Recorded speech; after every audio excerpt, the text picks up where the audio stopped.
Usually when we want to install an inverter system for any client, we use this energy analyzer to audit the user's energy consumption for about a week. Why we do it for a week is a week usually gets the complete cycle. For some people, they work Mondays to Friday and they are not at home. They are home on weekend, Saturday, Sunday, and they use that weekend to do most of their house activities, use their washing machine, pump water, use their pressing iron. So if we just log it for 3 days, we won't get that complete cycle. So usually we do it from Sunday to Sunday. That's even more than a week and a day to just get that complete cycle. So with the data we get from this, we're able to identify the energy pattern and the energy behavior of that particular user. But since you don't have this and you still want to get an inverter, and on the previous video I said you should list the things you want that inverter to power for you, because we have 3 things we are going to size here. We're going to size the battery so that the battery will be able to serve your need, provide the necessary backup you need.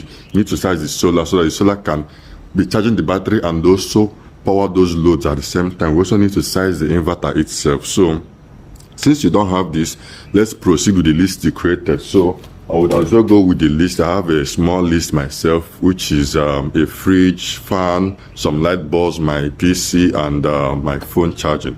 So all of them amounts to 1 kilowatt. Now let's start with sizing the inverter. I have a 1 kilowatt load of demand. I still have other appliances, so but I don't want the inverter to power those things because it will cost me more money, right? So I have washing machine, I have a pumping machine, even microwave, even electric oven, but I'm excluding all those things. Now, to size the inverter, our load is 1 kilowatt. We need to put additional 20% allowance, at least, at minimum, 20% allowance for the inverter system. So as our load is 1 kilowatt, we're not getting an inverter of 1 kilowatt. We are going to get inverter 20% above my load, which will now be 1.2 kilowatts. But you barely see 1.2 kilowatt inverter in the market, but you can get 1.5 kilowatt and 2 kilowatt inverter system. So we are going for 1.5 kilowatt system. That's the inverter. Now getting to the battery. To size the battery, it is a bit tricky, but I would explain it to you on the next video.